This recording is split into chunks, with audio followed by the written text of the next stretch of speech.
What's good, y'all? Welcome back to a brand new video. You already know who it is. It's your boy Chris, and I'm back at it again with another banger. Y'all probably like, bro, you fake, boy. You fake. It's been a whole month. Yeah, I know, but y'all can't fault me a little bit, man. I ended up getting sick. I caught COVID and stuff like that, and then it was just a lot more life and stuff. But I ended up dropping a brand new vlog. Right, go check that vlog out. If you haven't, go stay connected with me on all my other social medias, man. I've been posting on TikTok and everything else too if I'm not on YouTube. But yeah, just want to tell you that your boy is back. He's better and I feel better. So, the content has to come back. You heard me? Cause you already know I'm on a mission like I always been telling y'all. But let's get right into this, man. It's a lot that has been going on from college, from NFL to NBA. It's a lot. And about to get right into this. A lot quicker. Spurs harass Wallace into a. Hey man, I've been telling y'all about. I've been telling y'all. See that? I told y'all he's gonna be a problem. Here, this isn't normal. Victor Wembanyama is standing near the three-point line and in one step manages to extend his arm like a selfie stick and pick the ball loose beyond the free throw line. This reach, from where his left foot is to where his right hand is about 9 feet. Which means in just one step, Victor can cover this much space on the court. Bro, that's crazy. If I wasn't familiar with Wembanyama and his freakish length, I'd think the Spurs drafted an alien. And Victor is the exception. But standing right over here on the wing is another 7' 1" unicorn that has the tools to do things with his length that shouldn't be possible.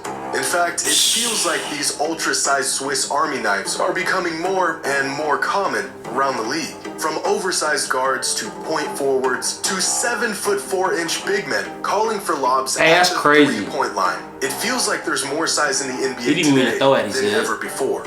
Is the NBA getting bigger? Well, there's only one way to find out.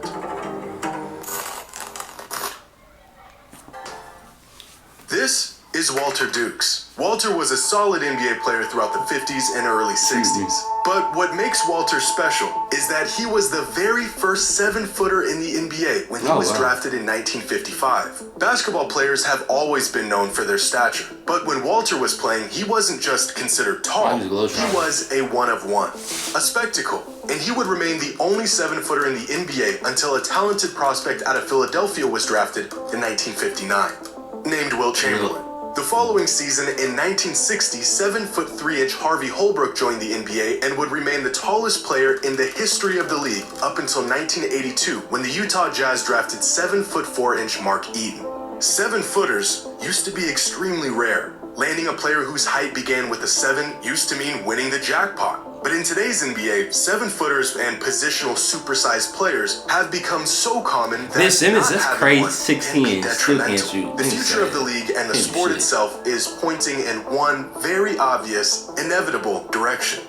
More size and more length. Which really got me thinking, is the NBA getting taller? Has every position around the league seen an influx in size, from combo guards to point forwards? And not even that, bro. Even when it comes to high schoolers and stuff too, it's the 8th graders. It's already like 6'5", bro. It's like, what are you talking about, bro? In 8th grade, dude, I was small, dude. Like I was like probably 5, like dang near probably 5'8", probably. Like, well, wait, what you mean? What you mean you 6'5" at 13 years old? What you talking about? That's crazy. All the way to 7-foot do-it-all demigods? Is this matchup between Victor Wembanyama and Chet Holmgren just an anomaly in the NBA's timeline? Or will players like this eventually become the new norm 20, 30 years from now? Well, here are the average heights across the NBA for each position 30 years ago in 1993. Here are those positions and measurements in 2003, and in 2013, and in 2023.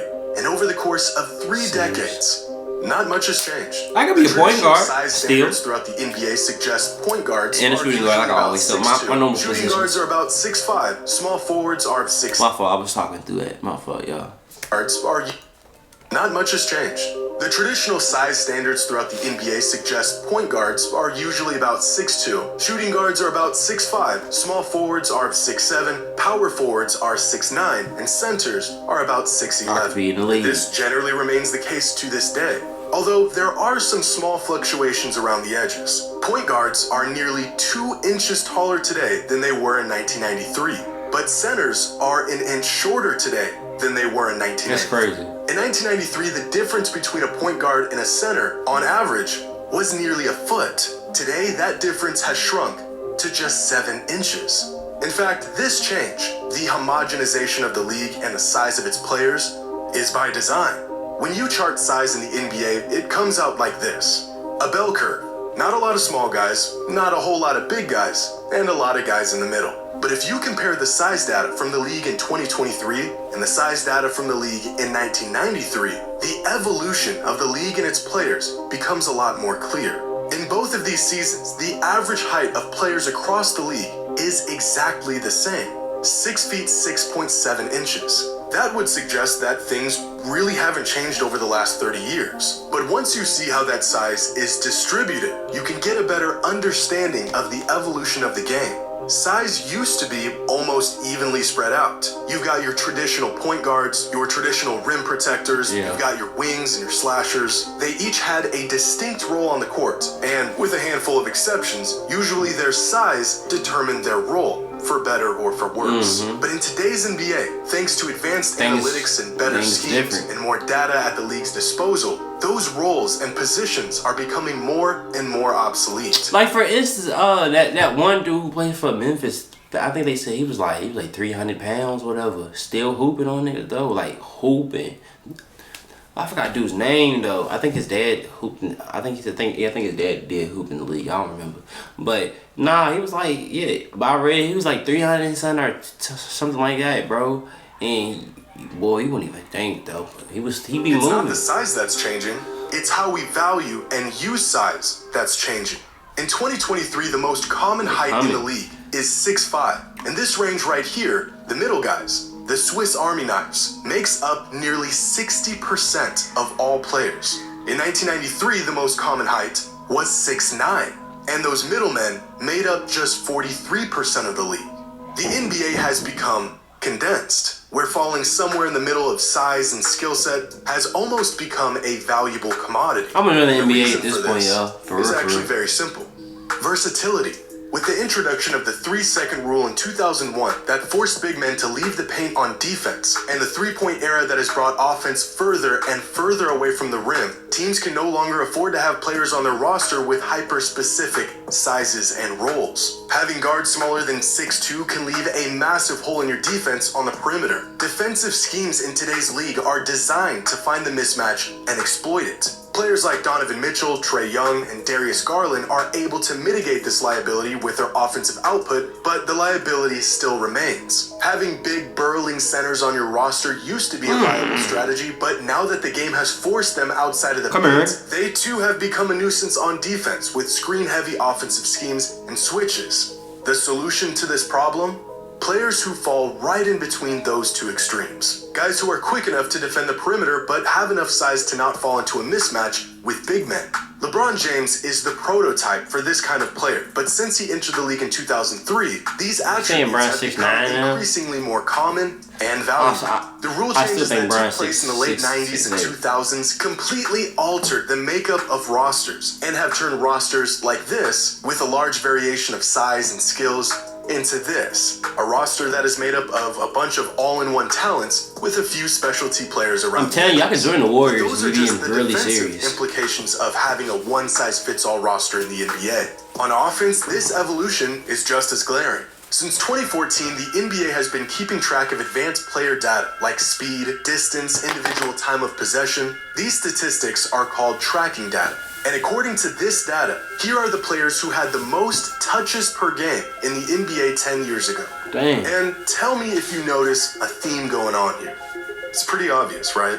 Almost every player near the top of the leaderboard is small. Most of them 6'3" or shorter. And this is how it's been since the game was created. Until recently. Because here are the touches per game leaders from this past season, with only a handful of players under 6'3" cracking the leaderboard. Wow. In fact, in 2014, there were only 7 players out of the top 35 leaders who were at least 6'5". In 2023, 21 of the top 35 players were at least 6'5". Instead of putting the ball in the hands of the designated point guard or the guy who has the best handle, teams now are just letting their best player handle the ball most of the time.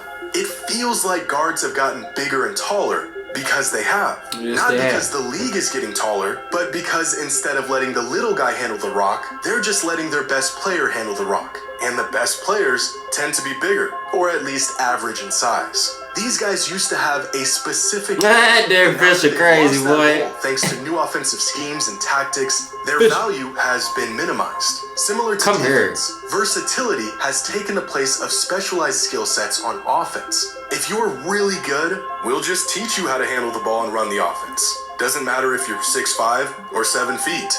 The NBA isn't getting any bigger, it's getting more uniform. So where does that leave us with these guys? Will we inevitably see more 7-footers with the ability to bring the ball up the floor, protect the rim, and pull up from 25 feet? Probably not. In fact, the only reason why we didn't see players of this size with this skill set sooner wasn't because they didn't exist. It's because they weren't even allowed to do this stuff before. Check out this video of Shaquille O'Neal at practice in 1996. The skills were there, but putting a 7'1" monster on the perimeter in the 90s would have been blasphemy. Ooh. Here's a clip of 7' Kevin Garnett handling on-ball pressure and using guard skills to get Garnett was in his bag on this. These two, as well as many other great bigs from the past, were given the green light to run an offense and handle the ball, they could have done it. And if Wemby and Chet were born 30 years sooner, they would have been relegated to the post like the players that came before them.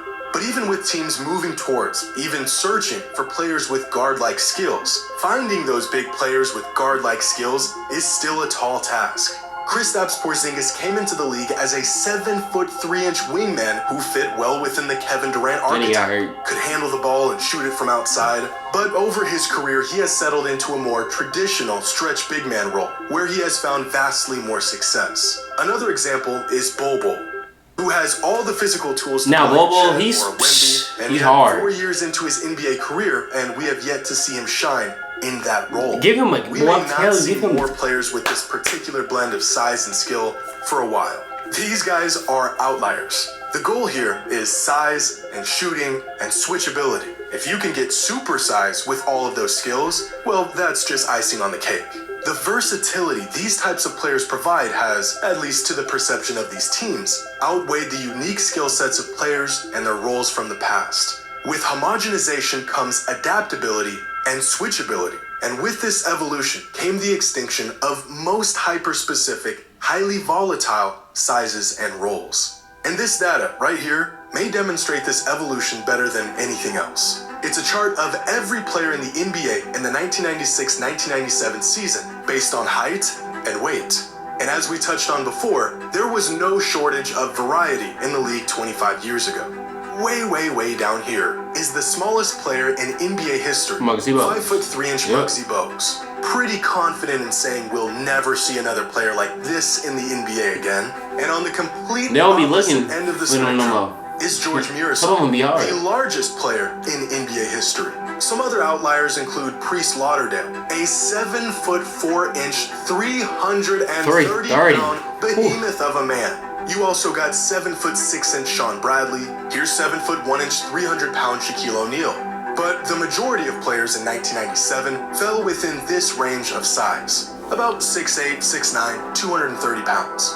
And now here is every player from the 2022-2023 NBA season. All those big enforcers that used to live in the paint have been drastically thinned out. The small guys are still around, but not nearly as much as they used to be. And in the place of those players are these players, who are somewhere in between big and small, and can do a whole lot of both. The NBA isn't getting bigger, it's actually getting more average. Oh, yeah, and here's Victor Wembanyama and Chet Holmgren. Two extraordinary outliers in a league that has become increasingly ordinary. Hey, man. I'm excited for this season. I won't even lie to y'all, man. Y'all tell me y'all thoughts about this, man. I honestly feel like we will see, like, more players like this. You know, you're gonna have some players that's about to be better at some things, or you might have some players that's good overall. I don't know, but we'll see though. Y'all tell me y'all thoughts down in the comment section. I thank y'all, love y'all. Your boy will be back with some more banger videos. I'll catch y'all in the next banger. Love y'all.